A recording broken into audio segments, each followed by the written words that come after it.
बिस्मिल्लाहिर्रहमानिर्रहीम अस्सलाम वालेकुम।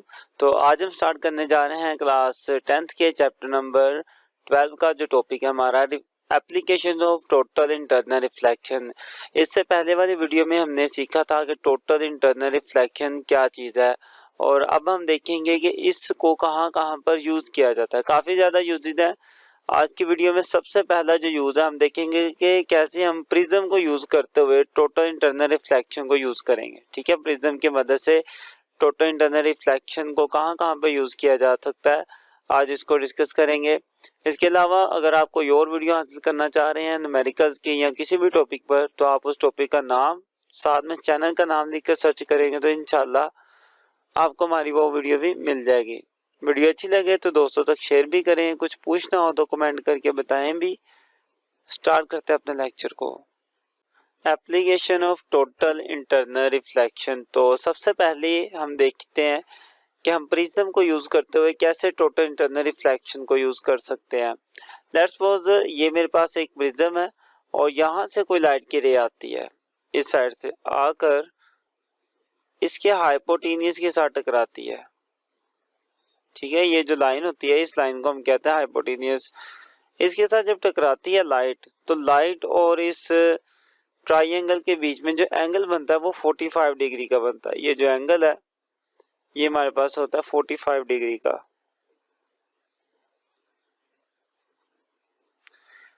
इन दोनों का एंगल बन गया 45 डिग्री, लेकिन ये जो प्रिज्म है इस प्रिज्म के खुद का जो क्रिटिकल एंगल है, जो इसका क्रिटिकल एंगल है वो है हमारे पास 42 डिग्री। तो जब भी कोई लाइट अपने टकराने वाले मीडियम के क्रिटिकल एंगल से ज्यादा एंगल पर टकराती है तो वो लाइट क्या हो जाती है, रिफ्लेक्ट हो जाती है। यही चीज हमने पढ़ी थी टोटल इंटरनल रिफ्लेक्शन के अंदर। तो ये लाइट भी हमारी हो जाएगी रिफ्लेक्ट, और रिफ्लेक्ट होकर क्या होगा, ये बिल्कुल नीचे की तरफ मूव कर जाएगी इस तरीके से, बिल्कुल स्ट्रेट डाउनवर्ड डायरेक्शन में चले जाएगी। और जब ये नीचे जाएगी तो इसका जो एंगल होगा, ये वाला एंगल आपस में जो इसका एंगल बनेगा ये बनेगा 90 डिग्री का। ओके, तो जब भी प्रिज्म के हाइपोटेन्यूज के साथ हमारी लाइट की रे टकराती है तो ये 45 डिग्री के एंगल पर टकराती है, और जो कि ग्लास के इस प्रिज्म के क्रिटिकल एंगल से ज्यादा एंगल है। तो जैसे ही वो ज्यादा एंगल पर टकराती है तो लाइट रिफ्लेक्ट हो जाती है, और किस एंगल पर रिफ्लेक्ट होती है, 90 डिग्री के एंगल पर रिफ्लेक्ट होती है। अब यही सारा कॉन्सेप्ट हम यूज करते हैं पेरिस्कोप के अंदर। पेरिस्कोप जो आप दोस्त के अंदर लगाई जाती है अंदर से बाहर देखने के लिए, उसके अंदर भी यही सेम कॉन्सेप्ट यूज किया जाता है। अब कैसे किया जाता है इसको अच्छे से समझे। यह है आपके पास एक पेरिस्कोप, और मैंने इसके अंदर दो प्रिज्म लगा दिए कुछ इस तरीके से, जैसे कि आप देख सकते हैं। एक ये प्रिज्म है हमारे पास और एक ये प्रिज्म है। तो अब देखते हैं कि होगा क्या। लाइट की रे आएगी बाहर से, यूं बाहर से आई, अब आके किसके साथ टकरा रही है, इसके हाइपोटेन्यूज के साथ टकरा रही है। अभी हम देखा था ना कि जब हाइपोटेन्यूज के साथ टकराती है तो 45 डिग्री के एंगल पर टकराती है तो रिफ्लेक्ट हो जाती है 90 के एंगल पर। तो ये रिफ्लेक्ट हो जाएगी नीचे, ये नीचे रिफ्लेक्ट होगी। और रिफ्लेक्ट होके जब वो नीचे वाले प्रिज्म के साथ टकरा रही है तो यहाँ पर भी वो हाइपोटेन्यूज के साथ टकरा रही है, ये हाइपोटेन्यूज है।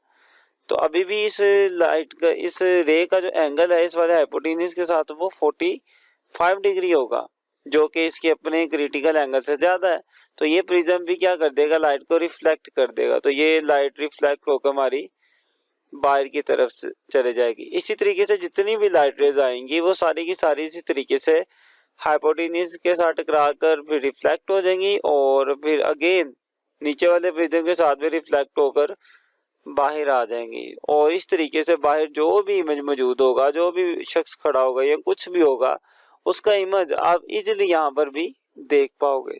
तो इस तरीके से आपकी जो पेरिस्कोप है वो काम करती है। तो हमने देखा कि कैसे टोटल इंटरनल रिफ्लेक्शन को यूज करते हुए हम पेरिस्कोप को भी बना सकते हैं।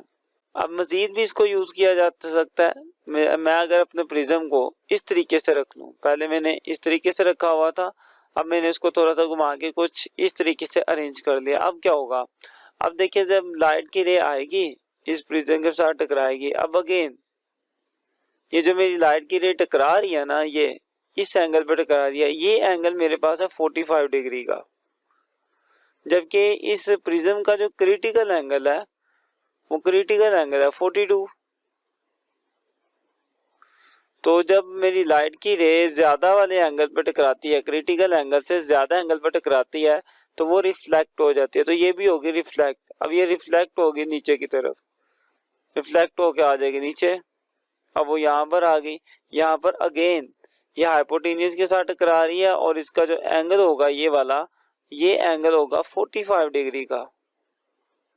अब फिर क्रिटिकल एंगल से ज्यादा एंगल हो गया, तो फिर लाइट की रे यहाँ से क्या होगी, रिफ्लेक्ट होगी और रिफ्लेक्ट होकर यूं बाहर की तरफ निकल जाएगी।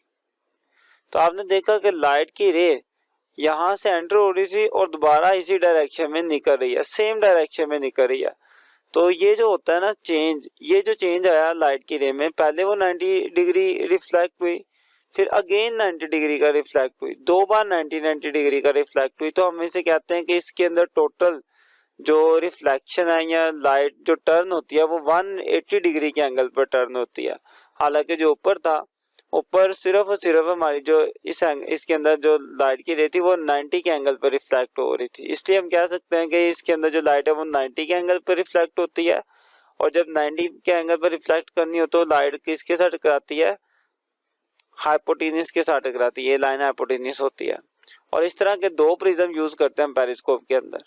यही बात हमने लिखी हुई है कि the light is totally reflected by the prism through an angle of 90 degree. कि लाइट 90 डिग्री के एंगल पर रिफ्लेक्ट होती है प्रिज्म के अंदर। और इस तरह के जो 2 हैं वो यूज किए जाते हैं पेरिस्कोप के अंदर। 2 such prisms are used in periscope के अंदर इस तरह के 2 प्रिज्म यूज किए जाते हैं। अब नेक्स्ट बात की इसकी हमने, इसके अंदर क्या हुआ कि लाइट जो है हमारी वो 180 डिग्री के एंगल पर रिफ्लेक्ट हुई है। क्यों?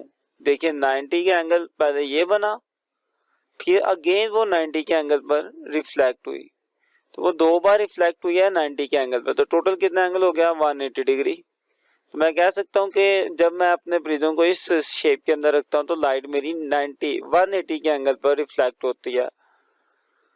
अब इसी सारी चीज को हम पेरिस्कोप के अंदर, बाइनोक्यूल्स के अंदर भी यूज करते हैं। बाइनोक्यूल मतलब दूरबीन। ये हमारे पास हमारी दूरबीन है, इसके अंदर भी हम यही कॉन्सेप्ट यूज करते हैं। अब देखिएगा कि इसके अंदर क्या होगा। लाइट की रे यूं यहाँ से आ रही होगी, ये बाहर वाला हिस्सा है, तो लाइट की रे यहाँ से आएगी, अंदर जाएगी, प्रिज्म के साथ रिफ्लेक्ट हो जाएगी इस साइड पे, यहाँ से अगेन रिफ्लेक्ट होकर फिर आगे की तरफ आएगी, फिर यहाँ से भी रिफ्लेक्ट होगी और फिर इस वाले हाइपोटेन्यूज के साथ टकराएगी, यहाँ से फिर रिफ्लेक्ट होकर बाहर निकलेगी और आपकी आंखों में जाएगी। सेम यही काम इस वाले लेंस में भी हो रहा होगा।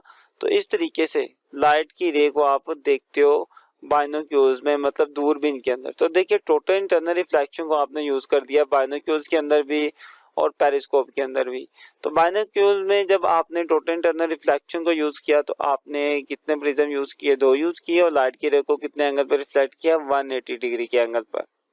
ये बात हमने लिख ली कि लाइट की ray, the light is totally reflected by the prism by an angle of 180 degree. के लाइट कितने एंगल पर रिफ्लेक्ट होती है, 180 डिग्री के एंगल पर रिफ्लेक्ट होती है। और आगे हमने क्या दिया कि 2 सच प्रिज्म यूज इन बाइनोक्यूल। के बाइनोक्यूल में इस तरह के कितने प्रिज्म यूज किए जाती हैं, 2 यूज किया जाता है। आपके सामने एक ये वाला यूज किया और एक ये वाला यूज किया, तो 2 प्रिज्म यूज किए जाते हैं बाइनोक्यूल में ही, और 2 ही इसमें पेरिस्कोप में भी यूज किए जाते हैं। लेकिन इनकी अरेंजमेंट पे जरा गौर करें कि रखे कैसे हुए थे हमने। उम्मीद करता हूँ कि आपको ये समझ आया होगा। इसमें एक और भी अगर आप ड्रा करें कि ये भी आएगी इस तरीके से हाइपोटेन्यूज के साथ टकराएगी, यहाँ पे भी ये रिफ्लेक्ट होगी और ये भी अगेन बाहर आ जाएगी। तो जितनी भी रेज आएंगी इसी तरीके से रिफ्लेक्ट होकर वापस बाहर आते जाएंगे, तो हम कहेंगे कि 180 डिग्री के एंगल पर रिफ्लेक्ट हो रही हैं। मैं उम्मीद करता हूँ कि आपको समझ आया होगा कि कैसे टोटल इंटरनल रिफ्लेक्शन को हमने प्रिज्म के अंदर यूज करके यूजफुल थिंग्स बनाई, जैसे कि पेरिस्कोप, और देन फिर हमने बाइनोक्यूल्स बनाई। अगर आपको इसके अंदर कुछ भी पूछना हो तो आप कमेंट लाजमी करें। इसमें कुछ इंपॉर्टेंट बातें वो याद रखिएगा एमसीक्यूज के तौर पर, कि ये जो इसका क्रिटिकल एंगल है प्रिज्म का वो कितना है, 42 डिग्री, और लाइट किस एंगल पे आके टकराती है, वो 45 डिग्री के एंगल पे टकराती है। और जब लाइट 45 डिग्री के एंगल पे टकराती है तो वो रिफ्लेक्ट किस एंगल पर होती है, ये रिफ्लेक्ट होने वाला एंगल है, तो वो रिफ्लेक्ट होती है 90 डिग्री के एंगल पर। तो ये सारे एंगल्स को बड़े अच्छे से याद रखना कि हर एक एंगल का क्या काम है, मिक्सअप नहीं करना। ओके, क्रिटिकल एंगल 42, जब लाइट टकराती है हाइपोटेन्यूज के साथ तब 45 डिग्री का एंगल बनता है, लेकिन जब लाइट रिफ्लेक्ट होती है तो लाइट का आपस में जो एंगल बनता है वो 90 डिग्री का होता है। ओके, सेम यही काम ऊपर भी है और इसके अंदर भी वही काम हो रहा है। तो उम्मीद करता हूँ कि आपको समझ आया होगा। वीडियो अच्छी लगे तो दोस्तों तक शेयर भी करें। यहाँ क्लिक करने से आपको मिलेंगे पूरी चैप्टर की प्लेलिस्ट, और यहाँ पर क्लिक करेंगे तो पूरी बुक के न्यूमेरिकल की प्लेलिस्ट मिलेगी। मिलते हैं इंशाल्लाह नेक्स्ट वीडियो में, तब तक के लिए अल्लाह हाफिज।